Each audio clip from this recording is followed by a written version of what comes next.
Good evening, everybody. Welcome. It's great to see you here. We want to acknowledge the traditional owners of the land on which we're working, the Boiwurrung and Boonwurrung language groups of the Eastern Kulin Nations. Pay our respects to elders past and present.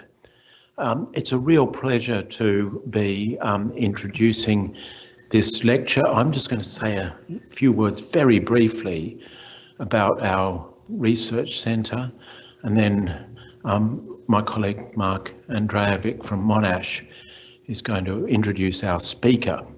So I just wanted to say, for those of you who don't know about us already, that we're the ARC Centre of Excellence for Automated Decision Making and Society, and we're a cross-disciplinary centre working on building the knowledge and strategies and concepts necessary for inclusive, responsible and ethical automated decision-making systems. As I said, that's an ambitious mission. It's a cross-disciplinary mission necessarily. We work across 9 Australian universities and of course have a number of industry partners and international research partners as well. I'm really excited about the talk tonight because I think it speaks to issues that arise across all our disciplines actually. The question of communicative justice is an emerging one which is very important for us, also in a whole range of areas in which we work, from news and media, which is a focus area for the centre this year and particularly relevant to today, but also to our other focus areas in fields such as health, social services and mobilities.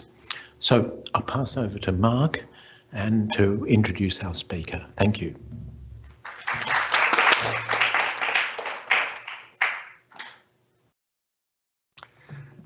Thanks so much, Julian, and thanks to the Centre for supporting today's workshop and tonight's event. We've been thinking a lot about the question of the relationship between digital media technologies, automated systems, and democracy and civic life. And we're fortunate to have with us this evening somebody who's been thinking about this for quite a while and is going to be able to develop some of the work that he's been doing recently. Seth Lazar is Professor of Philosophy at the Australian National University. He's an Australian Research Council Future Fellow and a Distinguished Research Fellow of the University of Oxford Institute for Ethics in AI. He's worked on the ethics of war, self-defense and risk, and now leads the Machine Intelligence and Normative Theory Lab, the MINT Lab, where he directs research projects on the moral and political philosophy of AI funded by the ARC, the Templeton World Charity Foundation, and Insurance Australia Group.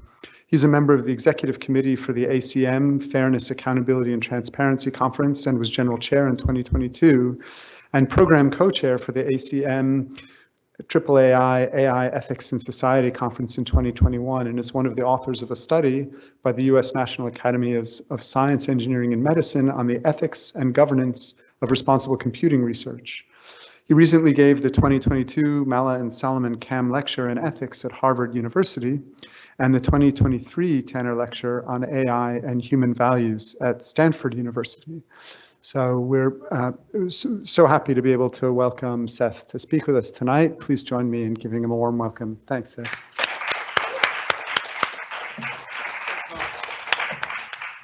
All right, hello everyone. I just want to start by sort of reflecting a little bit on the role that philosophy can play in the kind of conversations that we've been having today. So those of you who have made it through the day of a long workshop on democracy and civic automated decision making, thank you for being here. Thank you, Mark, for inviting me and to the Centre for having me here. The role that philosophy can play in these debates is one that I wrestle with a lot because, I mean, anybody who works in interdisciplinary areas of any kind knows that the different disciplines have their kind of pathologies, right? And there are some that sort of have this kind of white knight swagger of rolling up in a new terrain and Christopher Columbusing the hell out of it. Philosophy has a bit of a tendency to do this. Computer science actually is just as bad, and I think economics might be the third horseman of this particular apocalypse. And it was something I was always really kind of aware of and concerned about, because when I started working on these topics, you know, there's a lot of different areas of philosophy. The kind of philosophy that I do, analytical, moral, and political philosophy, hadn't really engaged with these questions of technology in the way that I'd wanted to. And I wanted to kind of come into that and figure out, like, where can I actually, you know, where can I learn, where can I contribute, and how can I do that when there are so many other fields are really kind of pushing these questions forward. And so that, you know, at various moments led to me thinking, I'm not really sure that I can. And so, you know, what actually will the contribution be? But at other moments, it led me to think that, like, the key contribution that philosophy can make in these questions, these big normative questions about the role of AI in society, is kind of two main elements to it. One is kind of better understanding the nature of our moral complaints about the role of technologies in society. Like, I think we often find that, you know, there's a strong kind of vocal critical response to a lot of new technologies, which often relies on a lot of sort of shared premises between the speaker and the audience, which often is a valid assumption that those premises are shared because, you know, people are talking within a particular kind of political or ideological community. But obviously the role that philosophy plays in those debates, or those in that area, is to kind of get deeper into the grounds of our normative commitments, figure out, like, why something is wrong, how wrong it is, how seriously we should take it. So on that side of diagnosis, I think there's a role for philosophy to play. But then there's a role also in thinking about what are the ideals that we should aim at, like what are the positive goals that we should actually envisage for technology and society. That too is fundamentally a task of philosophy, whether you're, you know, trained in philosophy or not. When you're thinking about what we want the positive ideals to be that govern and shape how we direct technology, that's a task for moral and political philosophy. And that's the kind of task that I'm going to be talking about tonight. So the paper is called Communicative Justice and the Distribution of Attention. There is a handout, if we can go to the next thing. Okay, so this is kind of dystopian having this enormous QR code next to me here.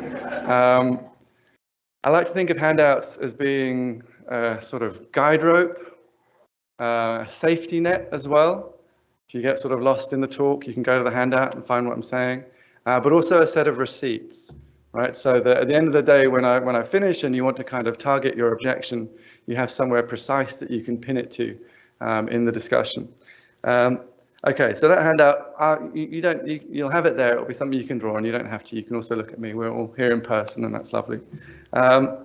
Okay, so I start with this quote from John Dewey, who has really kind of guided a lot of my thinking about this problem. So I'll indulge myself and quote the whole thing, because I'm going to come back to it at various points in the lecture. The ties which hold people, he wrote men, I changed that to people, I'm editorializing. The ties which hold people together in action are numerous, tough and subtle, but they are invisible and intangible. We have the physical tools of communication as never before. The thoughts and aspirations congruous with them are not communicated and hence are not common. Without such communication, the public will remain shadowy and formless, seeking spasmodically for itself, but seizing and holding its shadow rather than its substance. Till the great society is converted into a great community, the public will remain in eclipse. Communication can alone create a great community. Okay, that idea, that notion that we need to have a positive ideal to aim at in public communication, that's what I'm going to be talking about today. And it's important, I think, because there is and has been, you know, for all the kind of current turmoil and furore about godlike AI, the enduring moral panic, the moral panic that we can all kind of grip onto and remember the early days of, is the one about social media, right? And moral panics come and go, and, you know, there's no doubt that when people do articulate the evils of social media, they often are exaggerating and being ahistorical and ignoring the fact that, you know, the days of early 19th century pamphleteering were also terrible for kind of the various values of public deliberation. But at the same time, it's pretty clear that the digital public sphere is in poor health. I think we should all more or less agree that. Okay, so how do we respond to this, right? My view is that we should first of all figure out, like, who is in charge of the digital public sphere, who shapes it, who governs it, and then we should figure out what the ideals are, what they should be aiming at, right? And one thing that you could do there is just say, look, let's just whack-a-mole all of the specific pathologies. Let's look at epistemic pollution, let's look at abuse, let's look at manipulation, and let's target specific interventions to turn those around. And that's an important and valuable thing to do. But I think you also need to have a positive ideal to aim at. And that's where political philosophy should be able to play a role. It should give us that kind of ideal that we can pursue. But at the moment, the main resource within political philosophy that one might reach for, the tool that one might use for this purpose, is sort of theories of freedom of expression and to a certain extent accounts of the role of the public sphere in deliberative democracy. And I think neither of those are really up to the task. I think that both of them fail to really give an account of how digital platforms should shape communication and distribute attention. So I think we need a new normative ideal to aim at for this, or we need to describe a normative ideal that has always been salient. And that's where I think communicative justice comes in.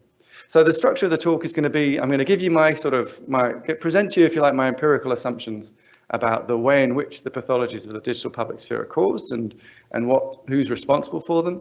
I'm then going to give an account of why I think that drawing on freedom of expression to provide a positive ideal for how to govern the digital public sphere better is inadequate. And then I'm going to give you the ingredients of a theory of communicative justice. I'm going to describe to you the kind of values, the goals we should be aiming at, the interests we should be trying to pursue, and then the norms that should constrain the pursuit of those interests. And in particular, I'm going to talk about the difference between substantive justification, what I call the what question, what you're aiming at, procedural legitimacy, the how question, how you get about it, and proper authority, which is the who question, which is who gets to exercise that power. Okay, so we'll start with the empirical assumptions. And in the paper, I go into this in a lot more detail, but many of you here are kind of media studies scholars. This stuff will be fairly old hat to you. But I want to sort of state some assumptions in order to make clear that I'm not falling into certain types of descriptive mistakes. Let me just start by saying, okay, so the digital public sphere pretty much just is the public sphere now. I don't think there is much of a divide between digital and non-digital. The public sphere is communication that you can't reasonably expect to be made private. I don't think that we should try to distinguish a distinctively political public sphere, although some people do. I think that everything is too smushed together. It's not really possible to kind of draw those contexts apart. We've seen this with, for example, TikTok over the journey of TikTok from initially just sort of sharing, viral dances and what have you, to being something where now every politician has to have their own TikTok account if they're allowed to, if it has been banned in their country. On the flight to on the way to the airport, TikTok's advertising right by the airport in Canberra. This obviously the audience isn't clearly just intended to be small businesses, but they're advertising to small businesses about the value of having their presence on TikTok. Obviously, with the positive externality of informing the politicians that TikTok's important for businesses, so don't ban it, please. Okay, so the public sphere has a suite of pathologies. I'm just going to sort of highlight three broad categories. You'll all have your favorite ones that you can draw on. I'm not going to go into these in detail because this is not a kind of diagnosis paper. This is a kind of positive ideals paper. But it's useful to just have in mind the sort of things I'm thinking about. Broadly speaking, I think there are three overarching categories. Epistemic pollution in various forms, whether that be misinformation, disinformation, everything that makes it hard to form accurate beliefs online, which obviously everyone's worried about getting worse with generative AI. Various different kinds of abuse, whether that be kind of intentionally targeted, directly harming and denigrating and degrading individuals, or else other forms of collective harm, which I'll talk about in a little bit, and various kinds of manipulation, which I mean in a very kind of general sense of practices that use communication to influence others' beliefs and desires in ways that compromise their autonomous agency. This includes sort of the obvious aspects of manipulation, like sort of intentional kind of one-to-one radicalisation and grooming, but also the more kind of stochastic forms of manipulation that occur when targeted advertising, for example, operates kind of ineffectively for individuals, but nudges people in different directions collectively.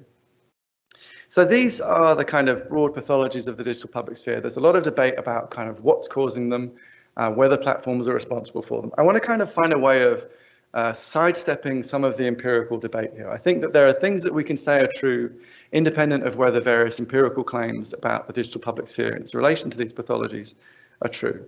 So let me start by just saying, look, I think it's pretty clear that digital platforms jointly constitute a great deal of the digital public sphere. Okay, Twitter is not the public square, like no individual platform. We're not talking about that here. We're talking about the role of the major digital platforms in general. And I think that platform design is clearly going to be, in part, responsible for these pathologies. And it will be an essential ingredient in remedying them. Okay, and there's what I want to highlight in the way in which platform design influences these pathologies, generates these pathologies. I want to highlight the way in which platforms shape communication and distribute attention in 3 particular ways. Okay, one of the reasons why it's important to draw this out is that it's super common in discussions of all of this stuff to really like reify the role of like the algorithm. Okay, you get Barack Obama doing this in speeches. Jon Stewart, I remember doing the same sort of thing. It's really easy to blame the algorithm, right? Because that feels like something that no one necessarily is going to be directly accountable for.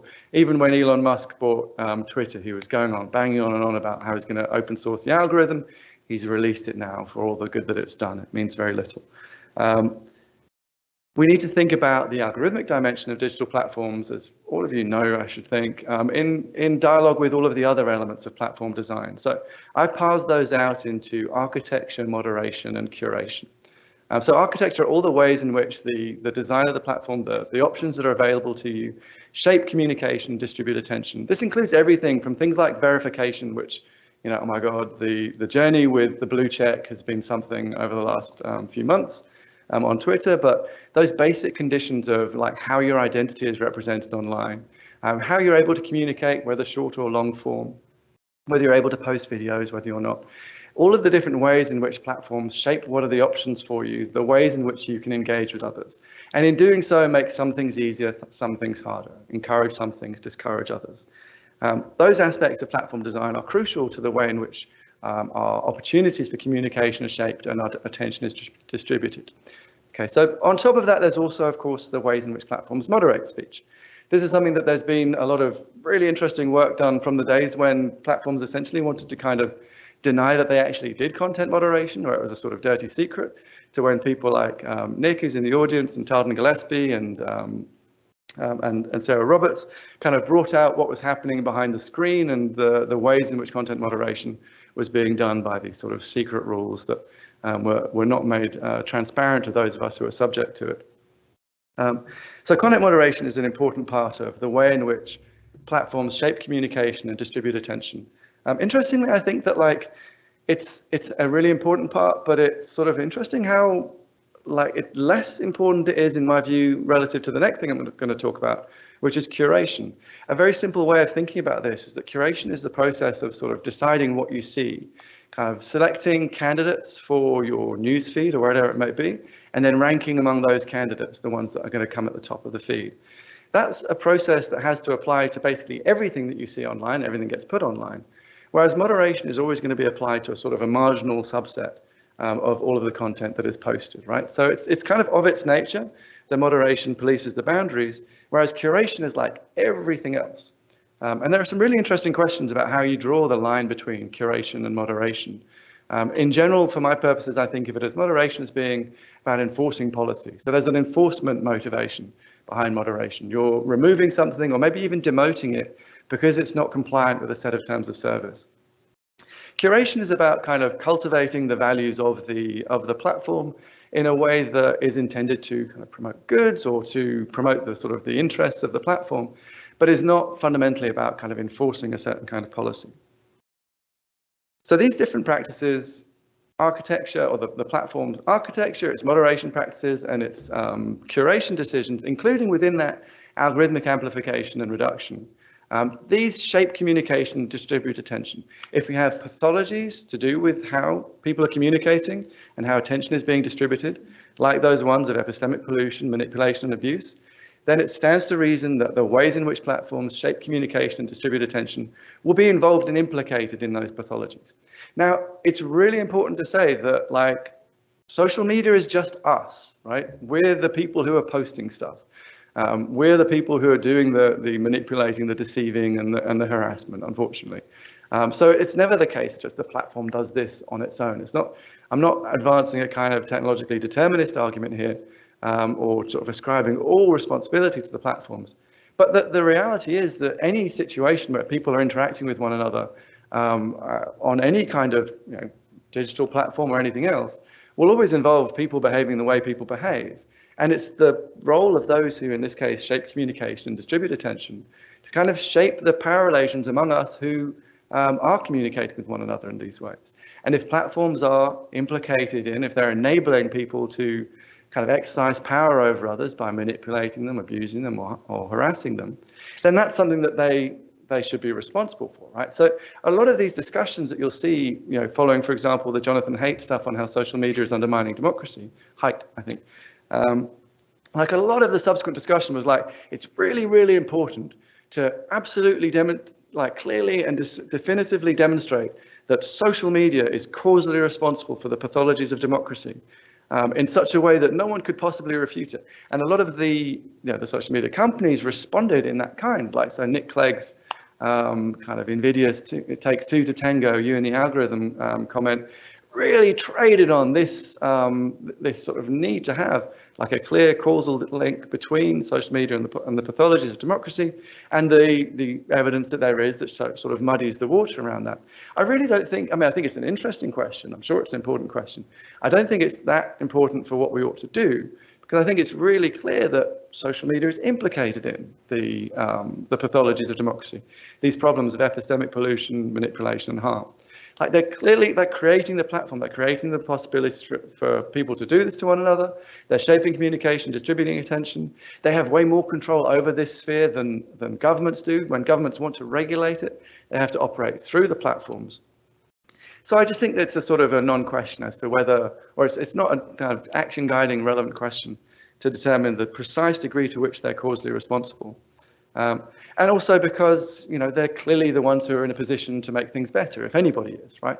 Obviously, we are crooked timber and maybe no algorithmic intermediaries will ever make anything straight out of us. But they are the ones who are in the best position to do so, the best position to try. So it seems very clear that the platforms have a responsibility to figure out how to govern communication better, how to better shape communication and distribute attention. So what should they do? Right, so that's the question where, this is where the white knight or the becaped political philosopher can kind of come in and provide an answer, right? That's what the hope is. Now, that's a sort of, one approach. There's another way you could look at it, which is to say, show me a problem and I'll find you a solution, right? And that's what a lot of folks are doing, and it's really important work with social media. So finding ways, for example, of inoculating people against misinformation, or downranking harassing speech, or improving the way in which automated tools are able to identify the context of particular comments in order to algorithmically demote them. There's lots of different specific interventions that people can make to address each one of the specific pathologies. But I don't think that that's enough, right? I think you do need a positive ideal for a few different reasons, 3 reasons really. One is that in order to address some of the pathologies, you need a positive goal to aim at. So, for example, if you want to fix the problem that platforms are optimizing for engagement and in doing so, promoting, kind of algorithmically amplifying emotive or kind of morally outraged speech that's leading to polarization and undermining social cohesion, if you want to avoid that, then you're going to want to design better recommender systems, which are going to have to optimize for something else. And then you need to know what they should optimize for. So you need a positive ideal there. It's also going to be really important when you're choosing among different interventions that conflict with one another, right? And this will often happen depending on the sort of the nature of the intervention. For example, there's a lot of discussion about how certain types of kind of sharing of alternative viewpoints or of debunking of misinformation can lead to reactance and kind of pushback from people, cementing them more into their views. Like, in order to address these kinds of trade-offs, again, you're going to need to know what the positive goal is that you're aiming at. And lastly, the nature of the goal that you're aiming at is more broadly going to condition the means that are appropriate for its pursuit.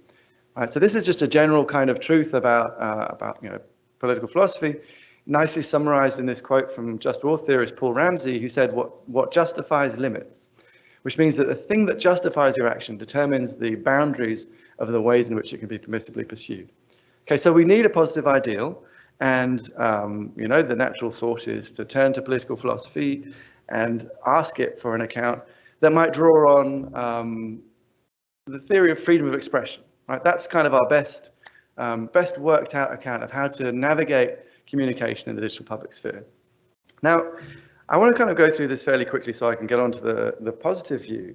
But my basic concern about freedom of expression as a kind of a foundation for thinking about how to shape communication and distribute attention is that we're kind of trying to get this concept to do too much work that it isn't directly intended for. Right? I think that the best way of thinking about the value of freedom of expression is by looking at it literally as what it is, an account of when it is appropriate for people to be interfered with and to be prevented from speaking on the assumption that they have a kind of natural right, presumptive natural right, to be able to express themselves. So the task of the theory of freedom of expression has historically been to figure out the limits of that natural right, right? And it's been treated as a kind of a fundamental kind of principle of individual autonomy, that you are able to express yourself in these ways. And so there's a really high bar to kind of think about, to consider as to when it's going to be permissible to limit speech. Now, that account sort of presupposes that the starting point for a theory of freedom of expression is one of like non-intervention, one where the role of the state is to kind of let people speak, and then at certain circumstances, under certain conditions, it's permitted to interfere. Right, the situation that we're considering with the shaping of communication and distributing attention is not one where non-intervention is possible. Right, platforms are already shaping communication and distributing attention. It's not possible for them not to intervene. But moreover, like the kinds of norms that are at stake are not directly to do with one's ability to express oneself. What platforms are able to control, for example, when they're moderating content, is not whether you are able to express yourself, but the attention that you're able to get, like what your audience is going to be.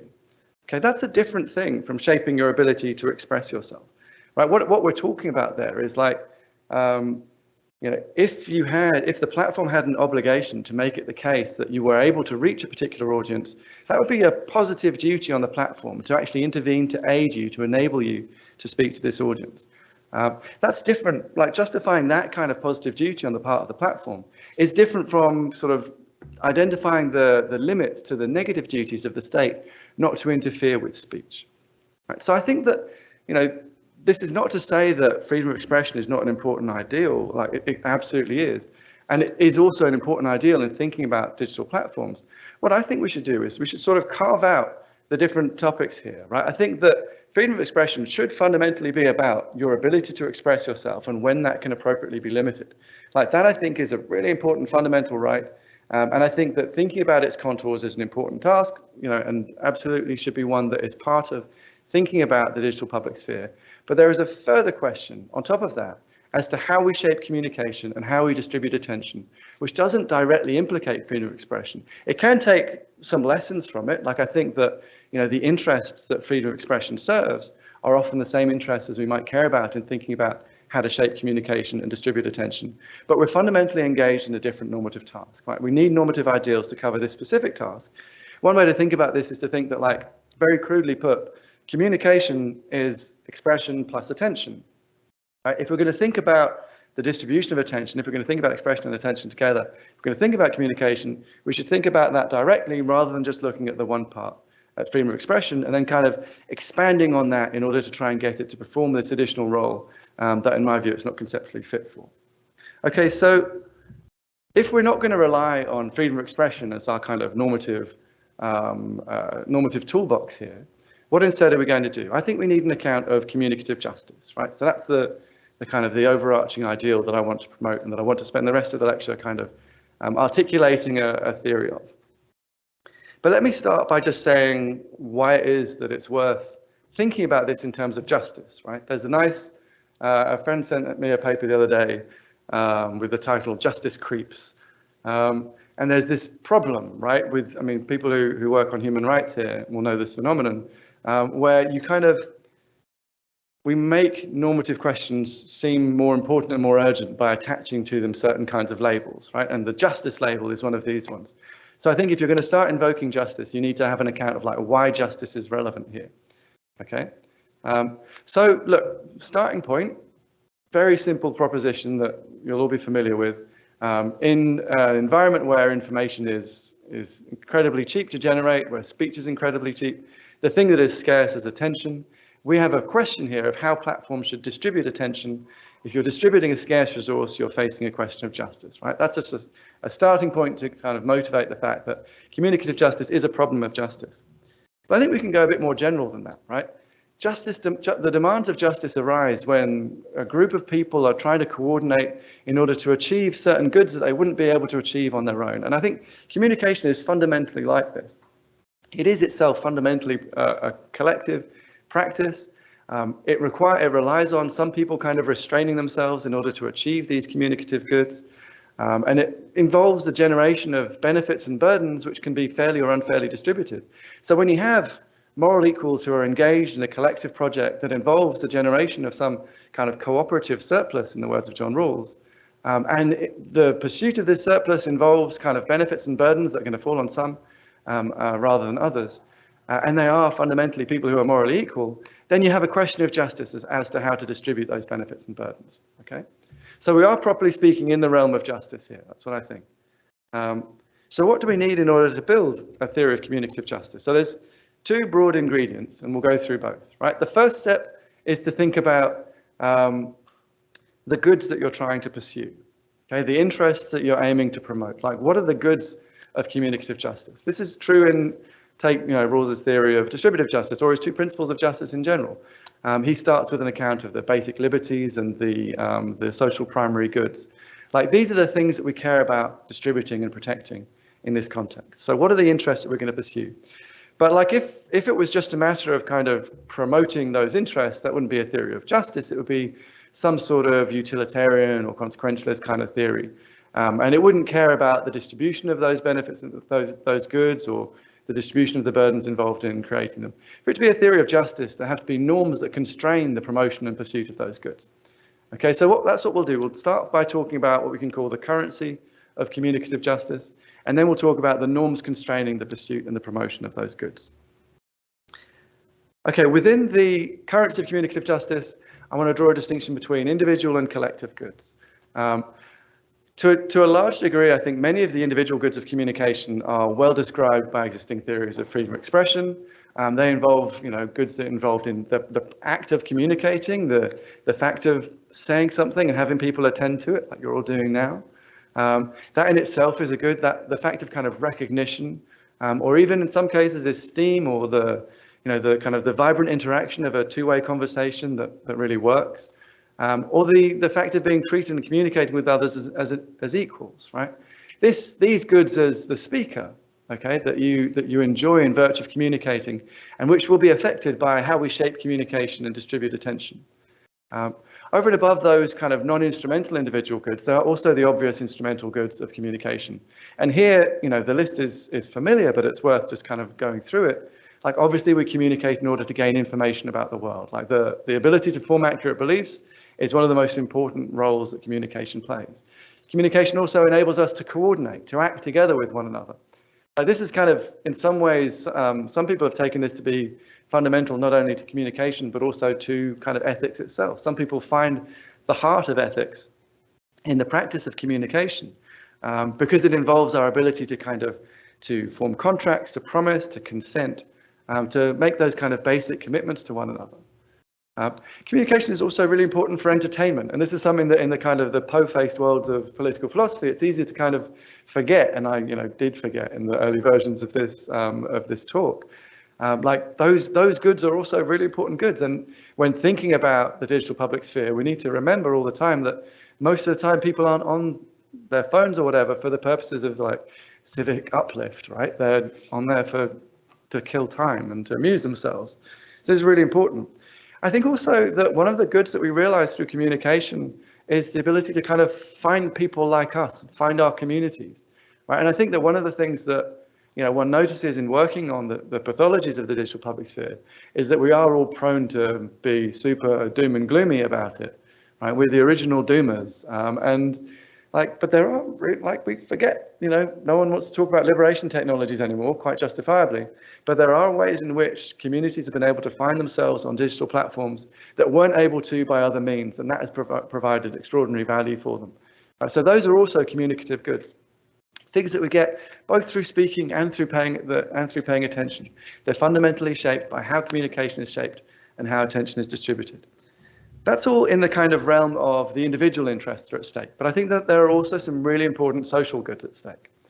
Okay, I'm going to talk mostly about one, but I think I just want to mention briefly another. Like when we talk about the value of a healthy information environment, we can think about that in terms of the good that it is for you, like the way in which if you need to find out whether your kid's having an allergic reaction to something that you just fed them and you want to get information about that, like having a healthy information environment is useful for you, that's beneficial to you.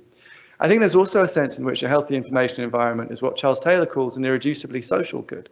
That's a good that you enjoy in part in virtue of the fact that other people also enjoy it. If you're in a situation where you can get access to accurate information, but you believe that other people aren't, other people are getting misinformation, are getting tricked, are getting fooled, are just kind of goals of the corporate media or whatever it might be, then even if you yourself, your own interests are being served, you lack the value of a healthy information environment, which has various other knock-on benefits. For example, the ability to kind of trust one another in a democracy. It's like really important that you don't think that other people in your political community are basically just kind of marionettes whose strings are being pulled by some sort of nefarious either conspiracy theorist or or corporate media entity. So these goods are irreducibly social goods. The one that I wanted to kind of focus on most, though, is drawing on that quote from John Dewey at the top. It's this ideal that I call it civic robustness. It takes sort of different form in different people's work. It's the notion that we need to have communication that needs to enable us to kind of form civic publics that respond to the exercise of power, right? That enable us to kind of come together, find one another when power is being exercised over us, and push back against that, and hold those in power accountable, but also kind of provide them with the kind of discursive resources for collective action, like ideate, come up with plans, develop a groundswell of support for some particular proposal. This ideal of civic robustness is, in debates about social media and democracy, we often end up focusing very narrowly on those two parts, like the role of social media in creating a public that responds to the nation state as democratic polity.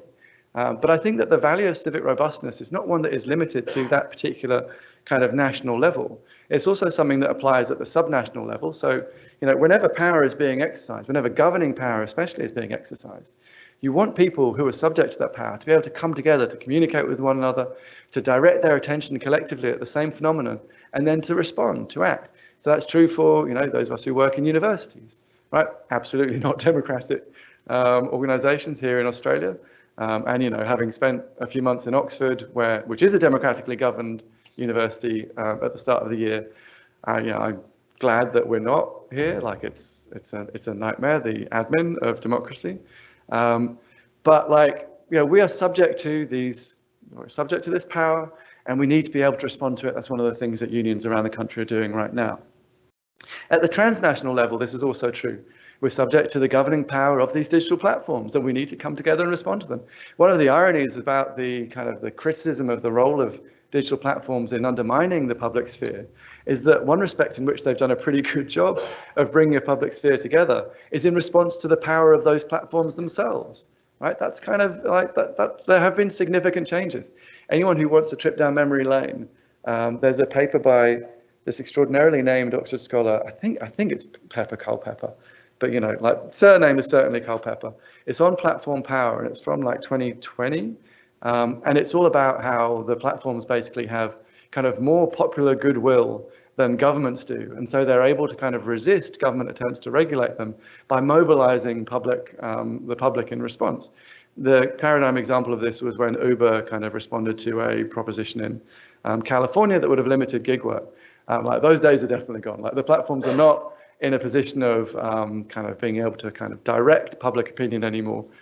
They're very much kind of the objects of it. And that's partly because they've shaped communication, distributed attention in such a way as to enable the creation and emergence of these civic publics that have responded to their very power.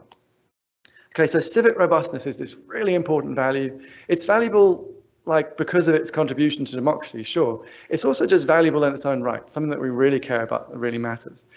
And where in the past, if you look at scholars like Habermas who have articulated similar ideals, they've basically said, this is the sort of thing that just kind of emerges or it doesn't. Like, you can create good background conditions for it, but you can't intentionally construct it. Like, that's something that is kind of beyond our means. What we find now is that we actually have the tools that are shaping communication and distributing attention, and it's on us to figure out how to use those in order to enable this kind of civic robustness. Just as a side note, I think this is one of the things that, so when Dewey's talking about this, he's really focusing on this idea of like the allocation of collective attention, focusing on some particular problem, bringing us together. That's this thing about like, the public seeking spasmodically and not finding itself. Like, what you want instead is to have attention coordinated on a single thing. One of the things I think has been really funny about the last few months is that like everyone left Twitter when Musk bought it. Everyone, my sort of narrow bubble. And many people were basically complaining about the algorithm again. Like, we're getting away from the algorithm. We're not going to be manipulated by these algorithms that are optimized for engagement and just keep us on the platform and lead to all of these harmful kind of discursive practices. We're going to go to Mastodon. We're going to have reverse chronological. And like everyone now realizes what many of us were saying all along, which is like reverse chron sucks. And especially it sucks if you're in Australia and you're paying attention to stuff that's happening in the US. My God, like waking up in the morning and just, okay, what am I going to do? Like scroll through 8 hours worth of posts. That's definitely not going to happen. But it's not just that reverse chron sucks. It's also that the thing you're giving up when you reject the allocation of collective attention is this ability to kind of focus people onto a particular problem, right? And we've seen it, that in the fraught history of kind of social media and protest, there's a lot of discussion around kind of the fragility of these things, as Empty actually calls it. But like this ability to direct attention collectively on some particular phenomenon is an incredibly powerful resource for the realization of civic robustness, and not one that we should be willing to give up. Okay, so these are the goals that we want to aim at. These individual goods that are, on the one hand, the non-instrumental goods of things like recognition, communicating with others as equals, and the instrumental goods of knowledge and entertainment and forming a community and coordination, and then broader the social goods of civic robustness and a healthy information environment.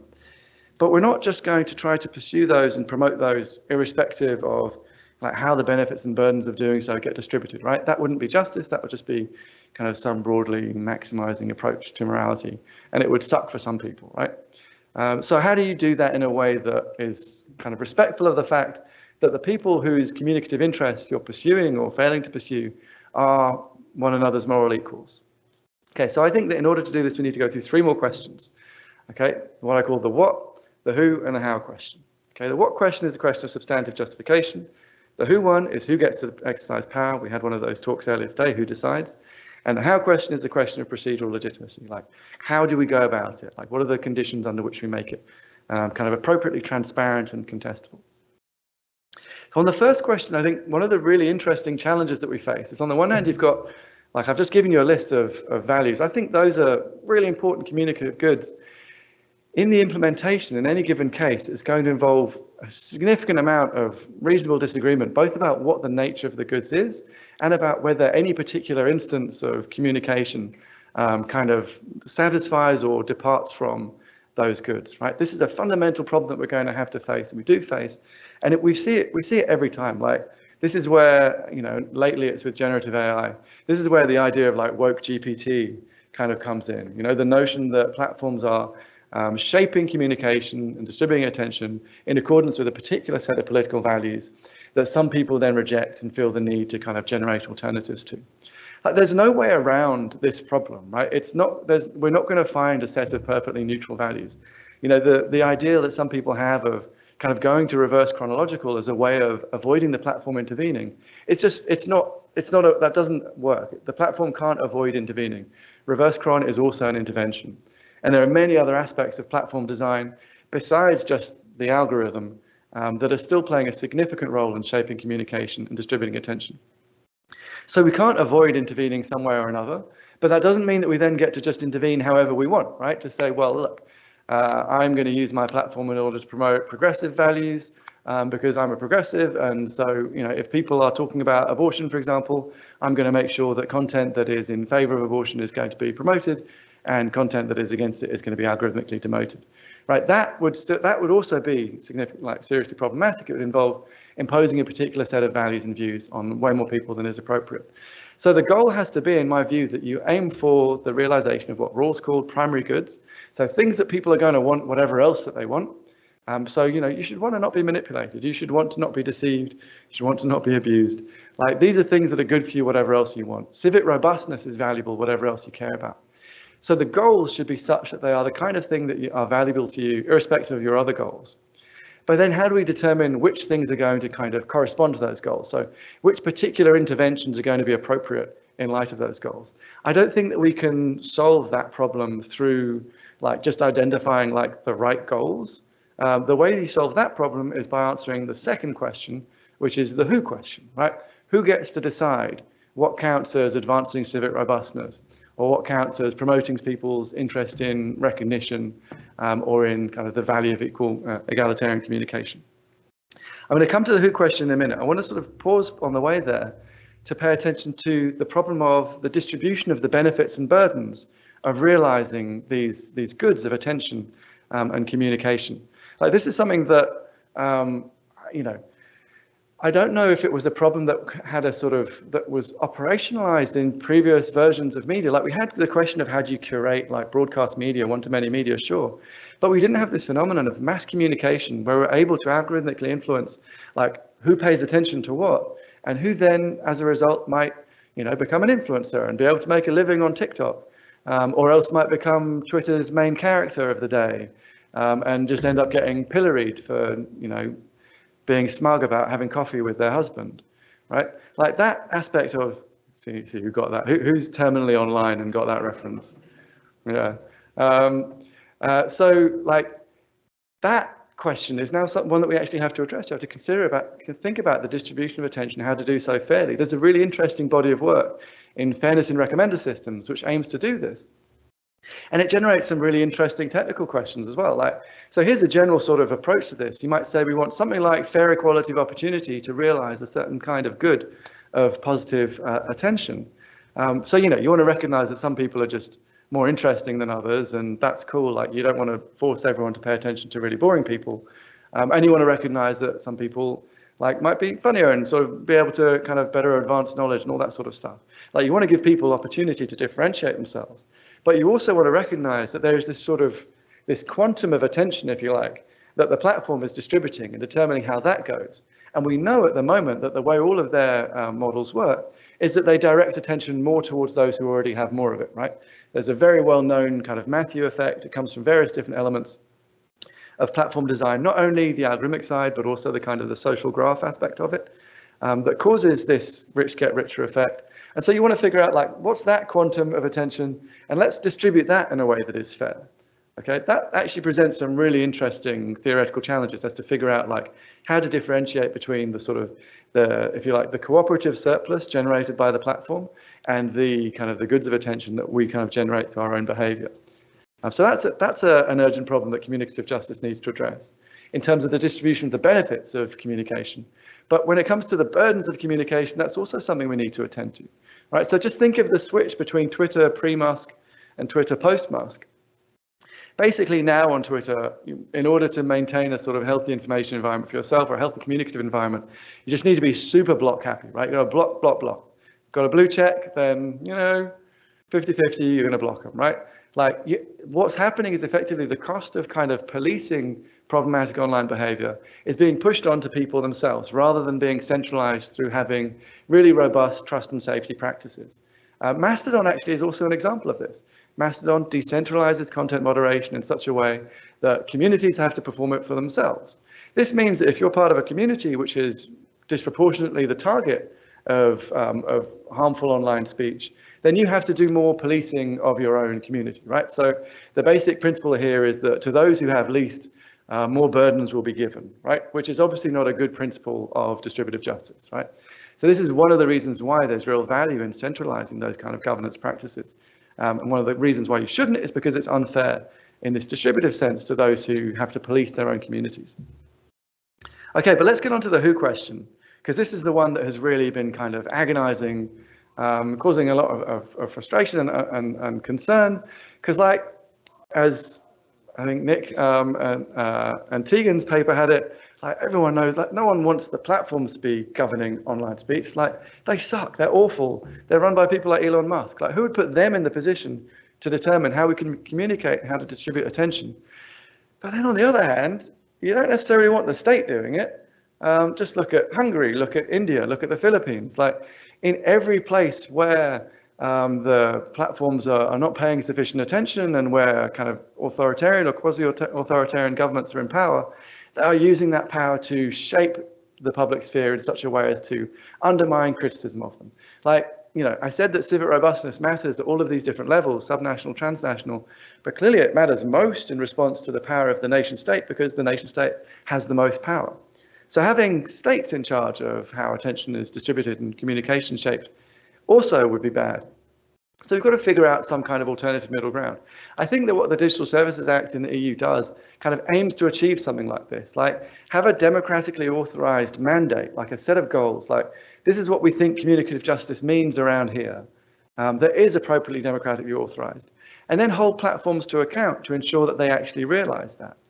Okay, so I think that's the broad way that we should be going, but I think we need to make sure that we're not kind of, on the one hand, trying to incentivize a certain kind of pro-social behavior by platforms, while on the other hand, allowing a certain other set of incentives to operate in exactly the opposite direction, right? Because we have previous on this in terms of having private platforms enforce public norms with copyright, which has been written about by a number of people in this room, where platforms routinely and reliably kind of interpret copyright norms in such a way as to undermine consumers and to better support and to reduce their own liability and better support copyright holders.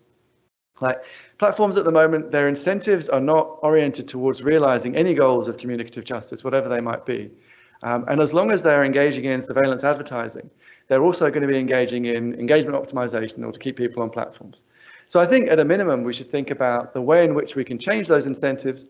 I think very likely by just getting rid of surveillance advertising entirely. I think that kind of step would make a significant difference. I think that it would lead to kind of removing the need to keep people on platform in order to kind of extract their data, in order to better target ads towards them. And I don't think it would actually have a significant social cost. I think that the things that you lose if you get rid of surveillance advertising entirely would not be especially disvaluable societally. It would mean, you know, undermining the data broking industry, but, you know, we can live with that. And then I think that you have to figure out how to make platforms kind of internalize the costs of engagement optimization. The reason why it seems to be the economically sensible strategy at this time is simply because, like with burning fossil fuels, you know, you're able to externalize the costs of the antisocial behavior, right? So just as in the same way, the response to kind of people who are responsibly burning fossil fuels is to make them internalize the cost of doing so, the same thing should be true for engagement optimization. I think that there needs to be a lot of creative kind of institutional design, and as a philosopher, my goal is here to kind of articulate an aim and to say how that might condition the means that we should use to achieve it. But I think there's a lot of interesting work to be done there on coming up with alternative institutional proposals. What I really want to emphasize is just that let's not try just sort of regulating and saying, if you don't meet this objective, we're going to slap you with a fine of 5% of your revenue or whatever. Let's also look at what the incentives are that platforms are, that are leading platforms into these antisocial ways of governing online speech. Okay, so the last question, we've got the question of what you ought to do, question of who gets to do it. The last question is how they should do it. Okay, this is the question of procedural legitimacy. What I want to highlight here is just that there's this sort of interesting kind of way in which the technological nature of platform governance invites a sort of technical legitimacy, as well as the kind of textual legitimacy which we get from thinking about the role of platforms as being kind of analogous to the role of states enforcing laws, right? Because platforms do have terms of service, and you know the way in which a lot of content moderation scholarship has proceeded has been to argue that those terms of service are executed in ways that are procedurally illegitimate. And again, like Nick has been fantastic on this, including kind of engaging at various points with some nice work in political philosophy, like Jeremy Waldron, for example. And that's absolutely right. That is part of what the platforms are doing, is kind of stating rules that should be kind of subject to notice and comment, and that should be enforced transparently and should be contestable after the fact. But also they're governing us through technological practices. through platform design, through moderation, through amplification and curation decisions. And those two should be subject to the same kind of legitimacy requirements, which generates, I think this is where, when we think about the demands for like platform observability, this is where those kinds of concerns sit. Like this is in the procedural legitimacy question. And I think this, the last sort of thought on this is that, like, when we've been thinking about platform procedural legitimacy with platform governance, we've often been thinking about this in terms of content moderation and in terms of its legitimacy from the perspective of the people who are subject to moderation. So there's a kind of a due process story that is then told, that you're subject to this decision, you should be able to contest it, and in some cases you can even contest it all the way up to an oversight board, which functions similarly to the Supreme Court, say. That kind of individualized procedural legitimacy is one branch of procedural legitimacy, but there's another branch that we get when we think more in terms of administrative law, for example, and when we think about the governance of these practices as governance of systems. And I think that a lot of the goods that we care about actually require, in the context of communicative justice, actually require us to attend to those kind of systemic dimensions, whether it be these kind of relational goods of the fair distribution of benefits and burdens, or whether it be irreducibly social goods like a healthy information environment and civic robustness. These are things where we care about their instantiation at the kind of overall systemic level, rather than sort of there being individual kind of complainants who have standing to demand due process. So there needs to be this other approach to procedural legitimacy that is more focused on identifying those systemic risks. Okay, so this is a big project and a big overarching theory. And what I've tried to convey to you is sort of the contours of how it would work. There's lots of things that I do in the paper to kind of defend this specific version. What I mainly do is what I mainly want to do is kind of get this on the table as a way of thinking about these problems. The starting point has to be acknowledging that digital platforms shape public communication and distribute attention. And I think that this means that they govern the digital public sphere, and so have a responsibility to do so better. In order for them to do so better, we need a positive ideal to aim at. So I've given you this account of communicative justice, and I think that it does a better job at serving that purpose than a theory of freedom of expression. As important as such a theory would be, I think this is an important complement to that. I think that in order to build out a theory of communicative justice, we need to know what the interests are that we're aiming at. So I've told you my account of that, both at the individual level and at the collective level, right? I think lots of different things could go into the currency of communicative justice. I'd love to do more thinking about like the goods of attention and why attention matters. I think there's loads of really important work to be done there. But it's not just about figuring out what the goods are that we should aim at. We should also figure out how we can permissibly pursue those goods. Like, what are the norms that constrain that? I think we need to think about things like the reasonable disagreement about the implementation of those values, but also about these questions of proper authority and procedural legitimacy.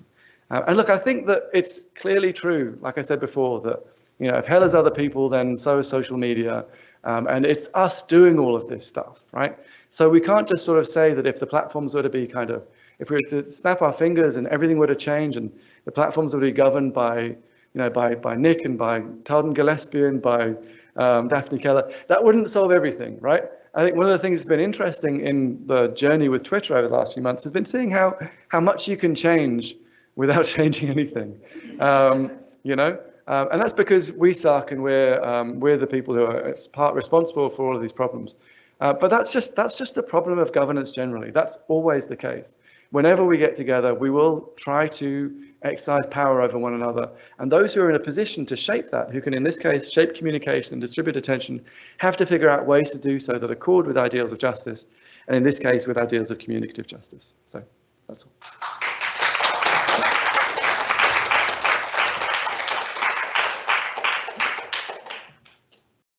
Thank you so much. We do have time for questions. We've got some time.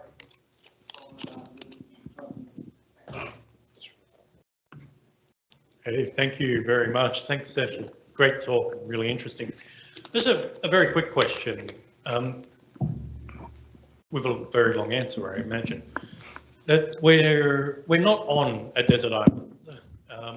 To what extent would any theory of communicative justice have to begin with the distributive question that the goods of access to information and access to the ability to shape attention are not evenly distributed and have not been for quite some time. To what extent can you talk about the other subsidiary goods of communicative justice without first talking about reparations or redistribution?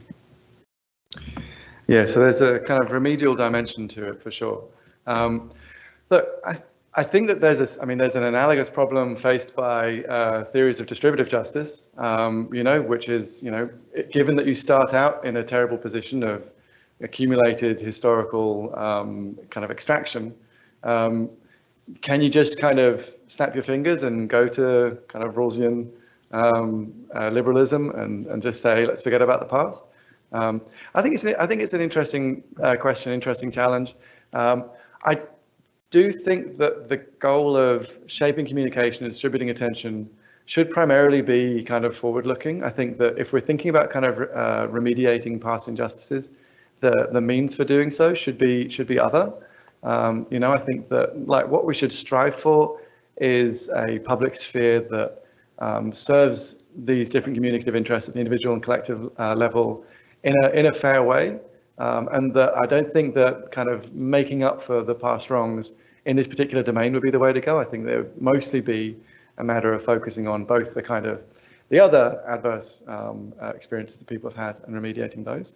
I think there's a further part of your question though, which isn't just about reparation, but also about how do you go about realizing a goal of communicative justice in a world of radical background inequality when people will have very different means and resources.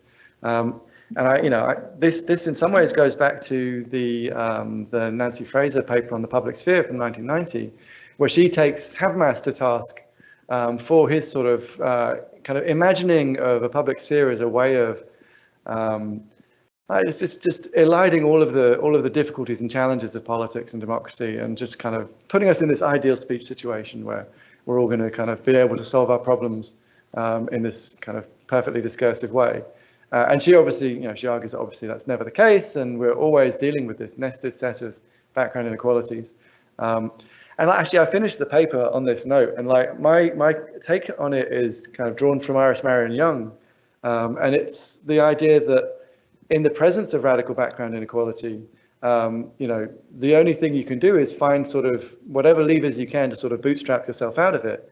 And I think that communicative justice is one of those potential levers. I think that as a means for kind of operationalizing the power of the many, when you're able to allocate collective attention in a way that focuses us all on the same thing, I think it presents our best resource for kind of resisting that background inequality. And one way to see all of the kind of moral panic around cancel culture is precisely as that in action, right? It's people who have those communicative resources in unequal share, who are being held to account by lots and lots and lots of people who don't have the same resources, but when they come together are able to kind of make a significant change. And I think that's my model for how things change, is that it's a sort of bootstrapping, but it's one that we have some reason to think could work. But it's definitely true that the nature of those background relations of inequality of power and resources fundamentally shapes how we're able to communicate with one another, what's considered appropriate. One thing that I didn't mention in the talk, but I do in the paper, is when I talk about civic robustness and what's needed for civic robustness, I'm very clear that, again, a sort of a broadly speaking Habermasian ideal of sort of civility is clearly not going to kind of be appropriate. What we need instead, you need to have some sort of minimal degree of the ability to trust one another and sort of to at least abide by a collective decision-making procedure. But beyond that, tone policing and other means of kind of forcing deliberation into these kind of narrow discursive channels clearly serve some people better than they serve others, and shouldn't be kind of advocated. So again, in that light, I think that Iris Marion Young offers some good resources for addressing some of those worries. So Seth, as you said, it's a big project. It's got lots of moving parts to it. So it's hard to know kind of where to engage. I guess one thing that's striking is how little, you spoke a lot about distributing attention, but you didn't say very much about what kind of counts as attention or the various dimensions of attention, because it does seem to me that attention has lots of different dimensions. There's who, there's what, there's kind of how long we pay attention to them. There's how hard we think about it. There's maybe the kind of opportunity cost, the things that we have to sort of push into the background in order to pay attention. And so just to, I mean, it was weird. You talked a lot about distributing attention, but then you had an account of communicative justice rather than justice in the distribution of attention. And then I guess I think there's two things that are kind of weird about that. One is it's not obvious to me that every aspect of having a good insosphere is really well theorized as being about the distribution of attention, for instance. Like, so being able to dig out information on some specific topic, for instance, reliable access to information. I mean, you can kind of do it, but it's a bit of a stretch to say, I don't want everyone else to be paying attention. I just want Google to return kind of decent results. I don't want everyone else in the Twitter sphere suddenly to be paying attention to my search. And then the other weird thing that you kind of a focus on attention foregrounds but doesn't come up in your discussion is the way in which previous generation of panic about social media platforms was precisely that they took our attention away from various things. You know, everyone looking at their phone, not looking at each other, shorter attention spans, for instance. I remember that one. Yeah, so then so then there would be a kind of like, which is to say you might be able to say more as well, not both about the nature of attention, but also about the way in which a focus on the platforms and what's happening on the platforms is missing all these other questions about attention, which is the way in which they're, you know, that itself is distributing attention away from, you know, relations in real life, as it were. So yeah, there's just it's an invitation for you to say more about lots of things. Yeah. Well, look, and the paper is 23,000 words long, so and it still doesn't cover all of these, doesn't cover everything. So look, I think that there is a really big and rich set of issues here for political philosophers, among others, to engage with. And like, I don't claim to have done more than scratch the surface. Insofar as how I think about the distribution of attention related, like I always talk about shaping communication and distributing attention. One is not meant to be kind of like shaping communication. They're not meant to be coextensive. I haven't figured out fully, I guess, the kind of the full relations among them. Shaping communication is definitely broader. Distributing attention is a subset of shaping communication. It's one that I'm kind of pulling out because of its special importance with respect to that particular aspect of kind of civic robustness, the public finding itself, that side of it. I do think that shaping communication is about much more than distributing attention. So that's why in the theory it's like, you know, I start out as a matter of justice talking about the distribution of attention, but then the broader account of why this is a matter of justice is about the communicative goods that we realize through our collective communicative practices. And in like, this is a sort of nerdy political theory point, but like in rules, like the idea is that when we collaborate with one another, when we cooperate, we generate this cooperative surplus where we realize more of the good, whatever it is that we're trying to realize, than we would realize if we were acting on our own. And then there's the question of distributive justice. How do you distribute that? I think there's something, strictly speaking, analogous to that in the case of communication, and it's these communicative goods that we realize. And like you say, if you're thinking about your communicative interest in being able to find good information about something, that doesn't have to do with the distribution of attention per se. That's kind of in that other part of it. As to what the distribution of attention is, I think that there's a lot of ways to kind of drill down into this. I was thinking of it in this context, in that sense of like viewing content for a certain amount of time on social media, like a fairly narrow definition. I think that there's a really interesting question. So I'm looking at this from the political level. There's a really interesting question at the level of kind of individual, interpersonal moral philosophy about the ethics of attention, which is much more about like, how ought I to allocate my attention? And that's where I think the sort of, you know, the Sherry Turkle kind of worries about being alone together. That's where that has kind of its moral grounding, is in this notion that we ought, morally speaking, be attending to one another in a particular way, and that digital technologies are leading us not to, you know, notwithstanding the problems with her research. That's kind of the background motif. I think these questions of the ethics of attention are also super interesting. And I've got another thing with a postdoc kind of working on that topic. But I sort of fit them into that sort of interpersonal ethics frame rather than into this sort of political philosophy frame. Although certainly it's true that the platforms are responsible to a significant degree for sort of shaping what's available to us, what options are available to us in sort of deciding how we allocate our own attention. So the project gets even bigger. Thank you for an interesting and engaging talk. One thing I was wondering about while you're talking is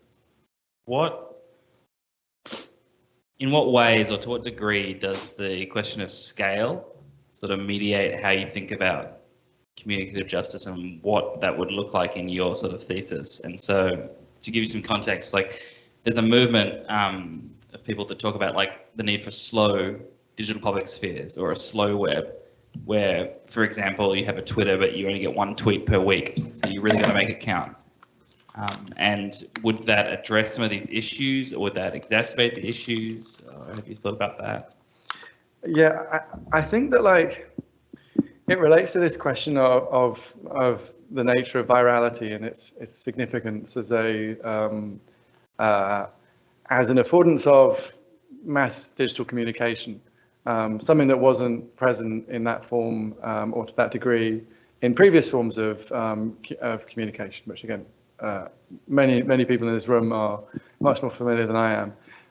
I think that it is something that is potentially harnessable. So this goes to my kind of my complaint about reverse cron. Like I think that you're giving up a really valuable tool, the ability to direct collective attention at scale to a particular phenomenon. It's one that can be kind of badly used and can lead to all sorts of adverse outcomes as well. But I think it really could be, it could be that sort of that element in the toolkit that Dewey was missing to kind of enable that kind of grandly the realization of the great community. So I don't like the idea of kind of just trying to do away with all of that in order to kind of remove scale from these things. And like there are, this notion that you then also go to kind of lots of different communities, so sort of an Ethan Zuckerman kind of approach where you have your little public spheres. Like it can be good in some contexts, but I think that, you lose the value of having a collective conversation that can then both hold power to account, but also lay the discursive foundations for collective action in a way that is otherwise infeasible. So I think you lose too much. You end up in the parallel universe problem. Yeah, okay, yeah. Thank you very much, Seth. I was wondering where a critique of the business model of platforms themselves fits into your analysis. So you described the digital public sphere as suffering from sort of a suite of pathologies, but to what extent is the pathological nature of platforms precisely what makes them profitable? They are addictive, they suck up an unhealthy amount of attention, but that is precisely what they need to make profit to operate.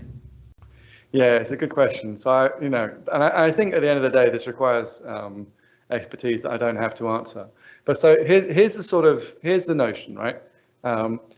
Is there enough kind of, let's just call it healthy attention. Okay, so just take whatever the amount of attention is over and above what's actually healthy for us. Like, is there enough healthy attention to go around to sustain like a viable business model for digital platforms? Like, is that the case, right? And I think like, I find it hard to believe that it's not the case, that that's true, that there is enough healthy attention to go around to sustain it might not sustain the kind of business model that they've currently got, of like massive, enormous profits on the basis of a workforce of, fewer than 10,000, say. Like it might not enable that kind of scale, and that's something that we'll have to deal with for sure. But I do think that in principle, we want to be on there enough, and if we spend like a healthy amount of time on digital platforms engaging in public conversation, there would still be scope for them to have contextual ads that are then able to sustain those platforms economically, given that their costs are primarily kind of costs of governance, and there are ways in which we can sort of potentially socialize those. I do think it's feasible. It's just not where we are now, and it's hard to imagine how to get from here to there. But I would love to see a kind of like a detailed economic analysis of whether this alternative model would be viable, because just intuitively it seems like it should, but honestly that's just a guess.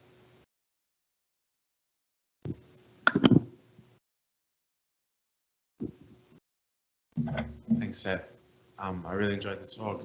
I wanted to dig deeper on the distinction that you make between freedom of expression and communicative justice, because I'm not sure that I follow it all the way through, even though I think that the change in emphasis is welcome in terms of shaping a sphere rather than interfering with communication. But even the most oppressive interferences with freedom of expression or states where there is interference, people still presumably can, in the most private context, express their real thoughts. The personal interest in merely expressing the thought to get it out is still there in some way, but part of what makes it important is being able to get it across to people, and also the possibility of people hearing an unpopular viewpoint.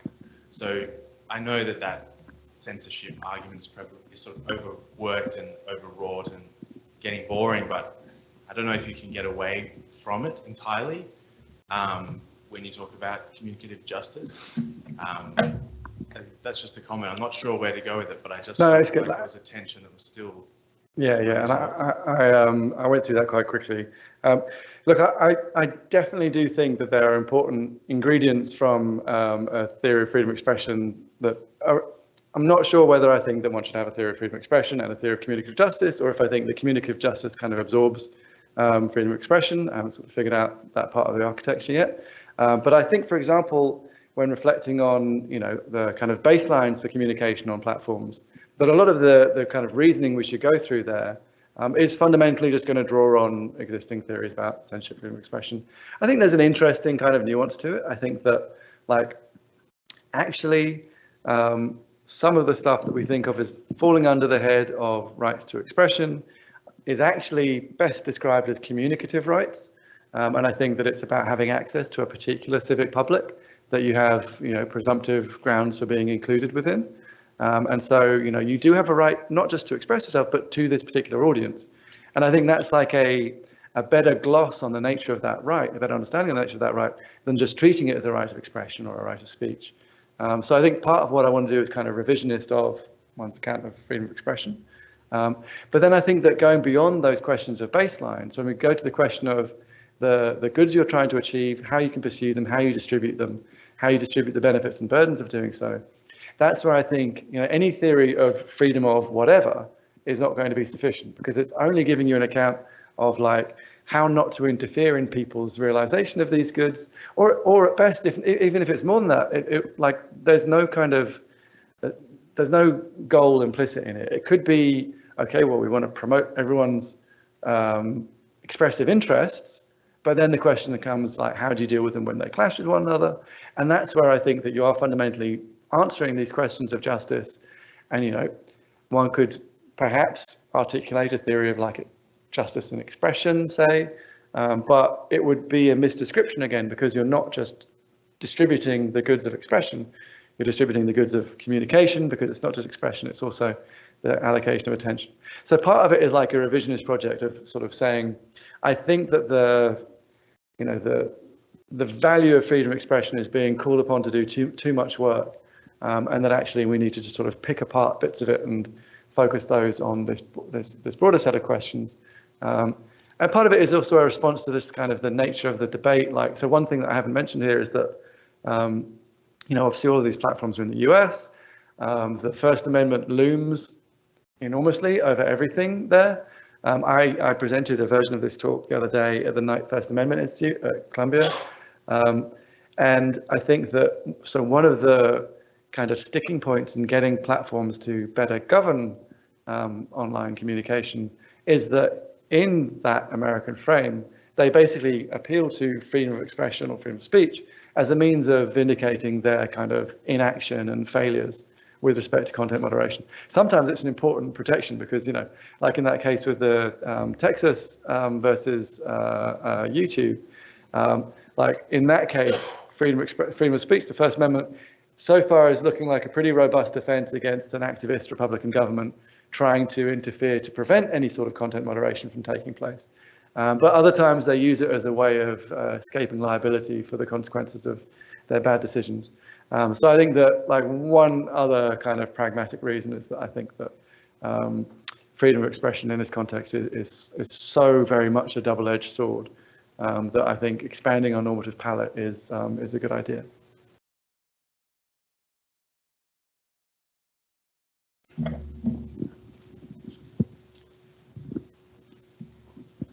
Thanks very much. I guess my question is, I'm kind of curious about the way that you're talking about social media, because I feel like you're kind of describing all social media platforms as if they operate in this quite similar feed-based, prioritization system. And I was just thinking about services like Discord, Telegram, and Slack, which are big and bigger social media services where they are sort of like necessarily reverse cron, and they don't have this kind of moderation component to it in such a centralized kind of way. And I guess I'm just thinking, like, they maybe sort of present not only like a challenge to where you think the way that you're talking about social media, but also kind of like they are a political and a practical challenge to actually implementing any of this stuff, because they're a different kind of public sphere, or they're getting away from the sort of centralized kind of public sphere that you're talking about. And I guess I just invite you to try and address those sort of questions. Yeah, it's a really good point. So I've thought about this a bit. I think it's interesting the degree to which, as these platforms increase in size and as they become more associated with these pathologies, there are calls on them to implement various forms of content moderation that lead to some of these questions coming up very directly. So WhatsApp, for example, has various sort of layers of algorithmic moderation kind of built into it.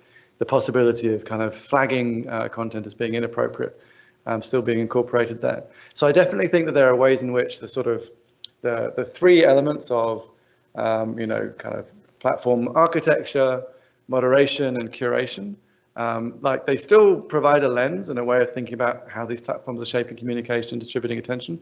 The very fact that they're operating in this kind of decentralized way is itself affords certain kinds of communication over others. So I think that they very much do kind of fall within the domain of communicative justice, how we should think about it.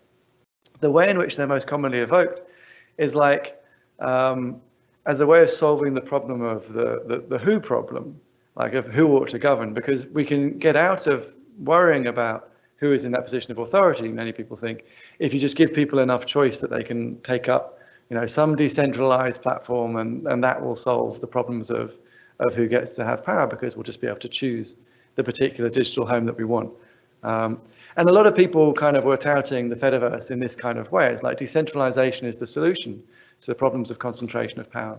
I don't think that is right. I don't think that's enough, because I think that like it's kind of necessarily true that in order to govern effectively, you need a certain degree of centralization.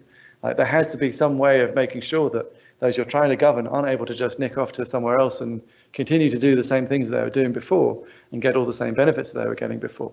Right. So that I think is like one of the fundamental tensions in all of this, is that I think this came up earlier on in the day, that on the one hand, we're really worried about the centralization of power in these private companies, but on the other hand, like solutions that rely on decentralization, consumer choice, they make it much harder to achieve the goals of communicative justice, because you have no central authority guaranteeing that you can do so.